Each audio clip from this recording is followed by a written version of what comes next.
How you doing there? Welcome back to Babylon Talmud. Today's the Daf Lamed Aleph, the 31 of the second Nedarim, friends. More Nedarim stuff. If you make a neder, who does it include and who does it exclude? Then we get to a little bit of somewhat arguably a little bit complicated stuff at some point. Towards the end. Here we go. We're going to start in Daf Lamed Aleph, all the way at the top. Hanoder mishovsei Shabbos also be Yisrael also be Kutim. So if he makes a neder that he's not going to get any benefit from those who rest on Shabbos, so he can't get benefit from Yisraels and he can't get benefit from Kutim. Kutim, of course, we've learned about in the past, are those people that converted to Judaism just to be spared from the lions and get protection, but not actually, they weren't necessarily particularly gung-ho about, following all the halachis and stuff.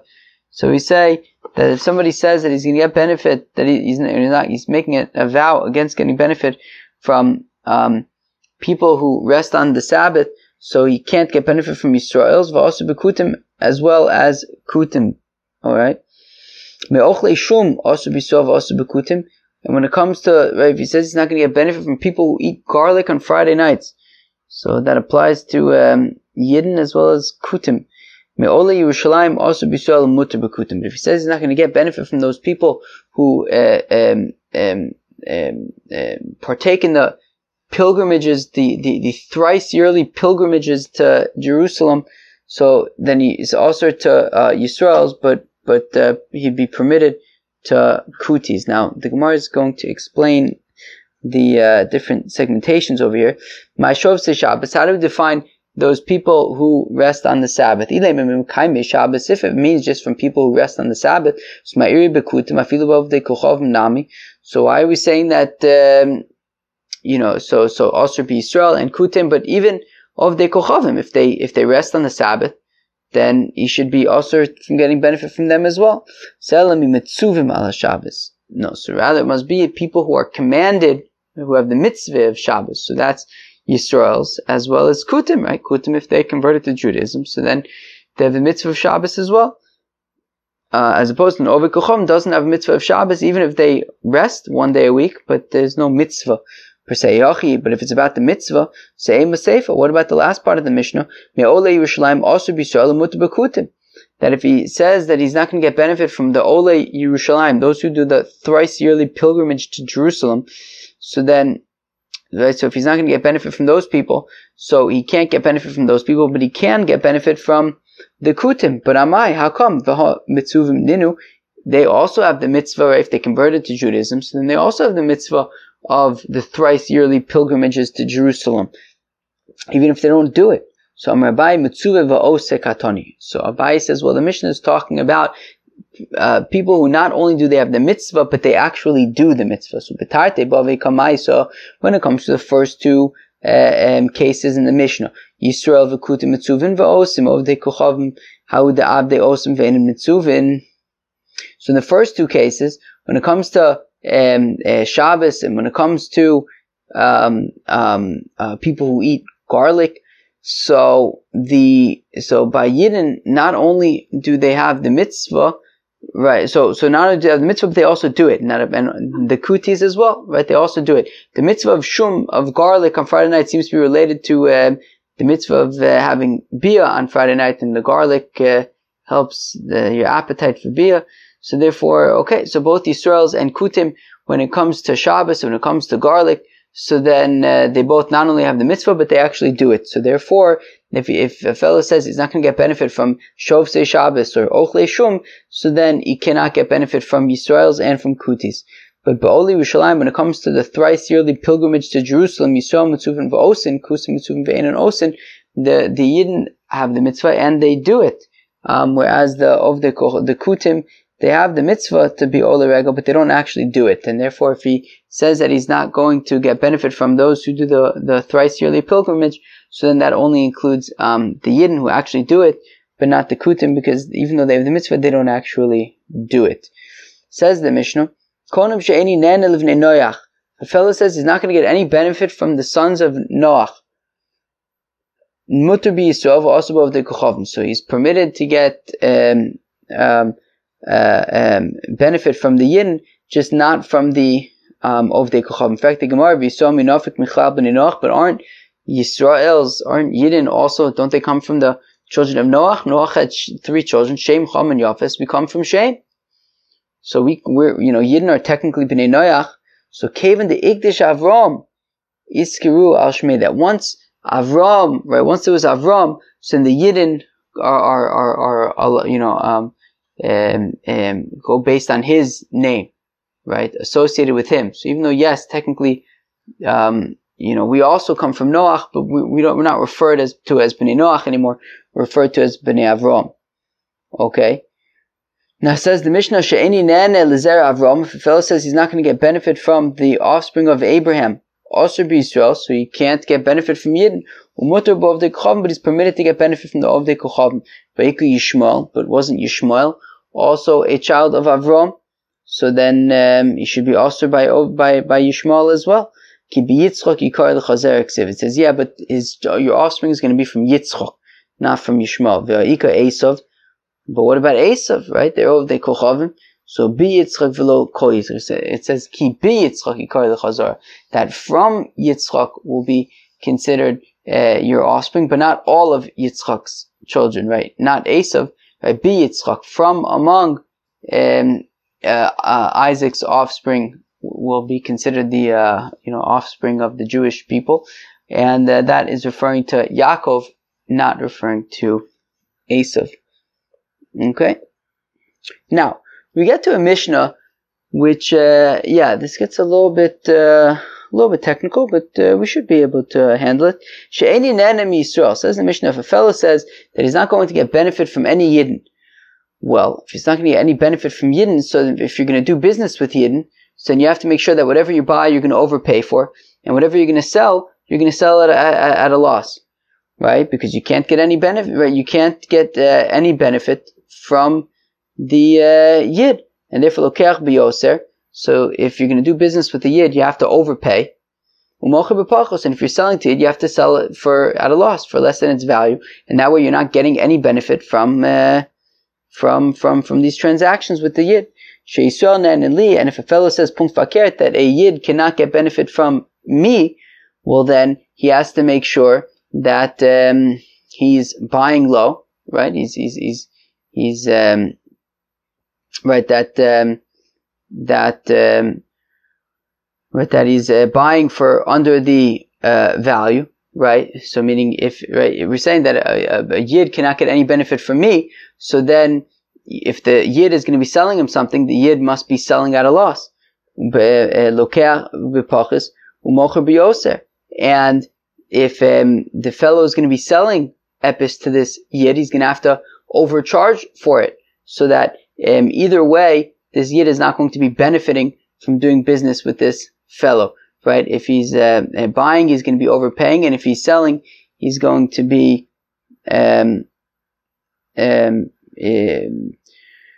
basically, if this guy is buying from a Yid, so then he's going to be buying low and selling high, right? He's going to be underballing the Yid, and he's going to be selling to the Yid at a premium. Therefore, the Yid won't be getting any benefit from doing business with this fellow. Vein Shoman low. Now, needless to say, people aren't, right? The Yidden are probably not going to want to do business with this fellow if doing business with him means that he's going to be buying low and selling high. So, she'eni nene lohen vehen li. And if he says that they can't get benefit from me, and I won't get benefit from them, so Yehane la'ovdei kochavim. Well, then he can't do any business with the Yid, and he's just going to have to do business with the ovdei kochavim. Okay, fine. Now, Omer Shmuel says Shmuel alokeach kli min ha'umon levakro v'nenos be'adu chayv. Okay, so Shmuel says, basically, in order to understand this Gemara, you have to understand the different type of custodians, right? The people who watch objects and stuff. So there's shomer chinam, shomer sacher, and a shoyel. Okay, a shomer chinam is a fellow who is doing a favor, right? Reuven asked Shimon, can you watch my cow for me? Shimon's not being paid or anything; he's just doing a favor to Reuven. So in that case, he has the least level of responsibility. If it's like Geneva Vaveda, if it gets stolen or lost, Shimon, the custodian, is going to be potter. Certainly if some kind of ones, something that was unavoidable or unpredictable happened, so of course Shimon would be potter. Now, if it's a somer socher, if Shimon was being paid for being a custodian, paid to watch this animal, so then he's going to be chayiv for Geneva Vaveda if it gets lost or if it got stolen. So Shimon's going to be chayiv. However, if an ones happened, if something completely unpredictable beyond his control happens, so then Shimon would be potter. And the third category is the category of a shoyel, somebody who's borrowing. Now, in that case, if Shimon is borrowing an animal from Reuven, all of the benefit is Shimon's, right? Shimon's not paying for it.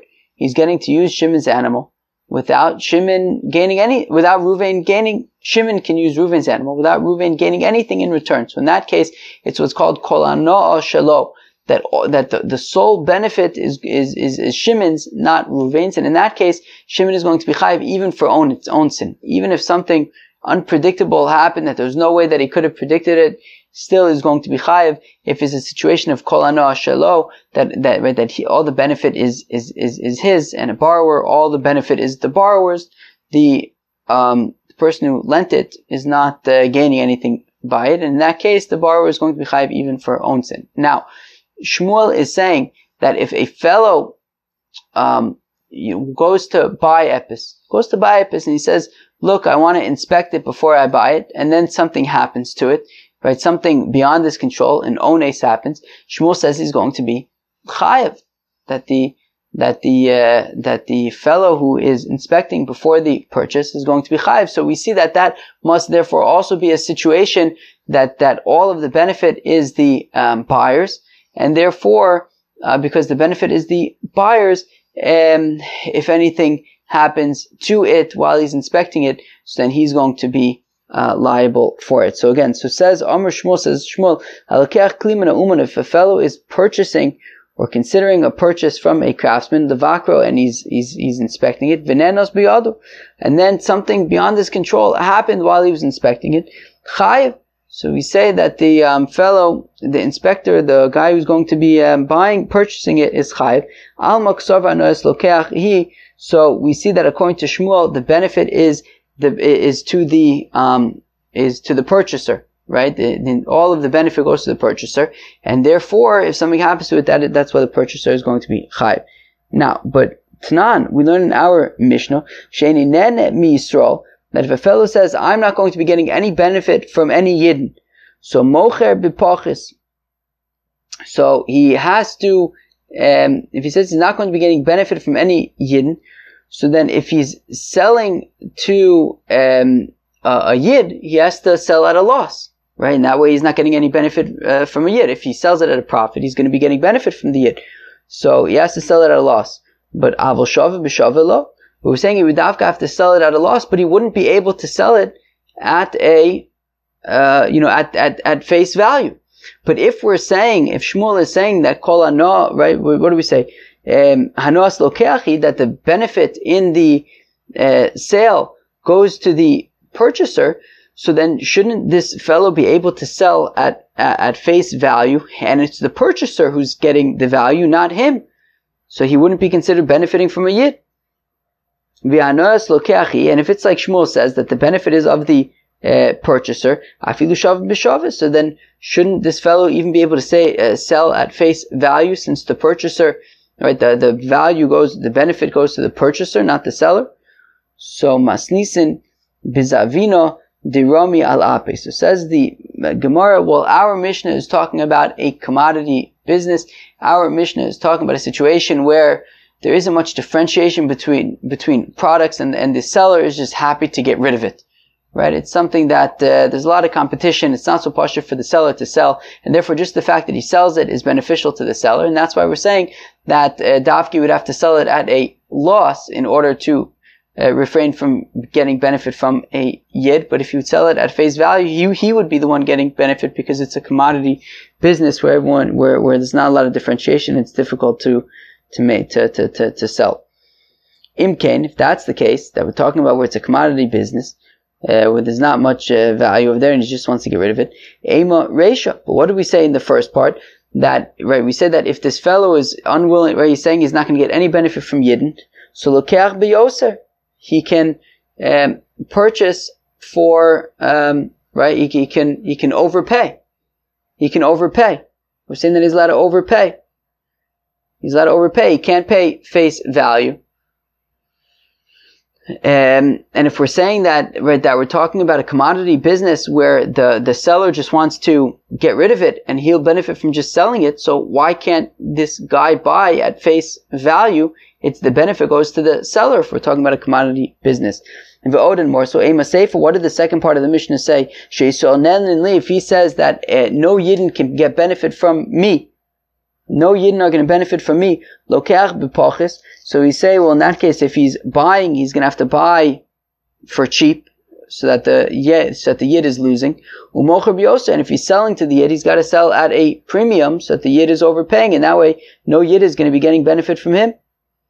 Ve'ein bezvina, ve'i bezvina drami alape, and if we're talking about a commodity business, afilu shave b'shave. But if that's the case, that we're talking about commodity business, so then we should say that, right, we're saying that dafka mocher b'yoser, that if he's selling it, he dafka has to sell it for a premium, and that way the Yid is not getting benefit. But if we're talking about a commodity business where it's the seller who benefits from the sale because he's able to, right, just from being able to make the sale, he's benefiting, well then he should be even able to sell it at face value, and selling at face value, the benefit will go to the seller, not to the Yid. So Seifa b'Zavina Charifa. So we say, well, the second part of the Mishnah is talking about Zavina Charifa, it's talking about Punkt Fakir, where actually it's something that actually, people really want to buy. It's not a commodity business where it's difficult to sell. It's actually something where it's easier to sell and people want to buy it, and therefore the benefit is going to the buyer, and that's why he would be unable to sell it at face value, because the buyer, the Yid, would be getting benefit. If that's the case, Lokeach b'pochis afilu shave b'shave. But then when we say that he has to buy it at a loss, well then shouldn't he be able to, I'm sorry, wait, what? No. Well, yeah, meaning if we're saying that he has to dafka underpay for it, but shouldn't he be able to just pay face value for it, and he would be the one benefiting, because we're saying that if it's talking about something that is easy for the seller to sell and people want to buy it, so then let him buy it at face value, and he as the buyer is going to be the one benefiting, not the Yid. So rather, our Mishnah is talking about things that aren't a commodity, that are difficult to sell, and it's also not things that are people are looking like crazy to buy. It's somewhere in the middle, and that is why selling at face value, would kind of not be enough. He would have to, if he's saying that the Yid can't get benefit from him, so then he would have to dafka pay less and sell high. And if it's Punkt Fakir, if he's not going to get benefit from the Yid, so then he would have to overpay or undersell. With Shmuel b'Zavina Charifa, and Shmuel, when he says that the buyer is the one who is benefiting, that is talking about a situation where it's something that is very easy to sell and hard to buy. So therefore, it's the buyer who's getting the benefit. Tanekavasa de Shmuel, we have a brisa supporting Shmuel. Lokeach kelim min hatager, a fellow who is purchasing vessels from a craftsman, l'shagon leveis chamiv, and he wants to send them to his father-in-law's house. Ve'omar lo, and he says to the craftsman, look, im mekablen osan, I'm going to send these items to my father-in-law, and if they're happy with them, well then, mekablen osan mimeni, if they accept them from me, and osan l'chot meim, well then I will pay you for them, right? So he's willing to pay for them, he's willing to be a buyer.